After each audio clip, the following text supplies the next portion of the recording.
Всем привет, с вами VIP, и это мой тир-лист по персонажам. Этот тир-лист разделен на 4 категории основного состава, от ранга SS до ранга B. Также есть категории персонажей, которые хорошо себя показывают 1 на 1, категория ситуативных персонажей в определенной синергии, и категории персонажей, которые пригодятся для синтез душ, души звезд, ну и просто поднятия инициативы. Рейтинг был хорошо проанализирован и составлен на основании личной ценности персонажа для команды. Персонажи из тир-листа составлены в порядке, в котором я отдавал и буду отдавать приоритет по ресурсам. В этом тир-листе вы узнаете мое мнение как опытного игрока и сможете взвесить мое и ваше мнение, чтобы сориентироваться по персонажам. Каких из них стоит брать в основной состав и тратить ресурсы, а каких нет. Разбирать всех персонажей не буду, иначе видео затянется на несколько часов. Для этого будет отдельная рубрика по подробному разбору каждого персонажа. Ну а теперь перейдем к тир-листу. SS ранг открывает Ямамото, Кинпачи и Нел. И вот почему. Ямамото — это лучший представитель драконов, показывает себя абсолютно во всех режимах, рейтинг АОЕ урона с пробужденным оружием достигает 190%. Самый высокий показатель в игре. Ульта сжигает ярость, накладывает сжигание, которое отнимает 5% здоровья у врагов. А также с шансом 10-15% накладывает головокружение. Комбо наносит 60% дополнительного урона по защитникам и с 20% шансом накладывает головокружение. У него сбалансированные характеристики, доступное пробужденное оружие, и ему не нужна специально подобранная команда, он проявляет себя практически в любой. Следующий у нас Кинпачи, лучший представитель тигров, топовый урон с комбо и по шеренге врагов. Баф заднего ряда на шанс крита с ульты, быстрый набор ярости за смерти врагов, также пассивно прибавляет всей команде коэффициент урона. У него доступны связки и фрагменты для повышения звезд. Очень полезный и сильный персонаж, особенно для фри-то-плей игроков. Следующий у нас Нел, это лучший представитель птиц. Необходимо нам для активации второго зала души, шикарно заходит в синергии с Гином, Урахарой, но также с любой другой командой. Показывает себя практически во всех режимах на очень высоком уровне. Теперь следующая категория S. Первый в категории белый Ичига. Must-have для арены, на данный момент лучше него вы никого не найдете. При хорошем контроле в пачке способен в соло разнести команды врагов. Тоширо Банкай. Лучший контроль в игре. В наличии имеется внушительный дебаф на понижение шанса крита. При равных условиях и атаке наносит чуть больше урона с одной ульты, чем Хичига. В качестве поддержки можно использовать с 2 звездами, справляется с основной задачей на ура. Теперь Айзен. Огромный урон в одну цель, кража характеристик и неплохой контроль.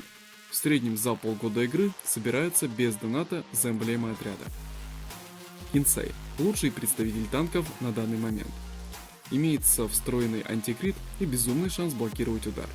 При блоке пассивное умение отхиливает Кинсея, что позволяет ему жить в бою очень долго. Майюри. Толковый представитель черепа. Обязательно нужно пробудить, чтобы раскрыть весь его потенциал на полном. Гин. 10% урона по кровоточащим целям. Для всей команды. Также имеется внушительный урон по 2 целям. С пробуждением оружия сжигает ярость и накладывает яд, который наносит урон от максимального здоровья врага. Чем больше жизни врага, тем больше урон от яда. Урон от яда на боссе достигает 2-3 миллионов. Нойтора. Неплохой урон по 3 целям, но вся его полезность заключается в пассивке. При смертельном ударе получает бессмертие на 1 раунд, бонус урон и дополнительная ярость. В переднем ряду будет впитывать все автоатаки врагов и не давать прорваться в течение раунда в тыл. Только вот ультимейт большинства персонажей раздает ваш задний ряд, а контроль не даст двинуться с места. Использовать только с 4 звезд стабильно показывает себя даже без сильного апгрейда. Следующий у нас Урахара. Это очень командный и полезный персонаж, толковый представитель танкующих. Сильная прокачка и соответствующая команда сделает из него одного из самых полезных персонажей в игре.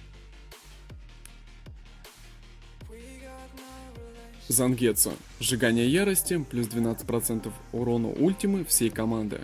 Большой урон с ульты и стан комбо. Способен приносить ощутимую пользу в команде даже без сильного апгрейда. Тоусен. Серьезный урон с ульты, шикарный баф. 10% к атаке заднего ряда и дебафы. Легко повышает звезды за счет доступности фрагментов в магазине. Бьякуя очень зависит от пробуждения оружия, юр-ранга и звезд плюс прокачки. Только в этом случае начнет приносить реальную пользу. Лиза уступает Тосну в доступности фрагментов, наносит чуть меньше урона, проверяли лично. Из-за заблуждения в описании игроки думают, что она наносит 300% урона по 3 целям. Хотя этот урон только по одной цели. Чем меньше целей, тем больше урон. По 3 целям рейтинг атаки плюс 140%. Но это не мешает ей вносить внушительный урон. Следующая категория A. Мацумото, у нее хорошие дебафы по врагам мужского пола, 3 вида контроля при пробуждении. Гримджоу, лютый урон по соло цели, но к сожалению вся его полезность заканчивается на боссе и битве 1 на 1. Нет адекватных бафов, дебафов и контроля. Киорако. Смесь полутанка и урона. Не самый удачный результат, нереально полезны башни черепах и неплохо 1 на 1.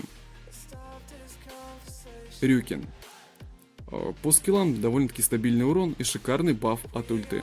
Пока что недоступен в игре, возможно добавить следующий Battle Pass, но это лишь мое предположение, не более. И категория B. Руки, Ичиго с пробуждением, Джушера, Икаку и Урю. Кандидаты из категории выше более достойные, но и этим персонажам можно найти место, если вы желаете. И теперь персонажи, которые подойдут для арены, ситуативных синергий и просто коллекционные для души и повышения инициативы. Но на этом тир-лист подходит к концу, а я еще раз напомню, по каждому персонажу будет рубрика с более подробным разбором. Так что предлагайте ваши варианты в комментариях, каких именно персонажей вы бы хотели увидеть в разборе. А на этом у меня все, всем удачи в игре и до встречи в следующих видео.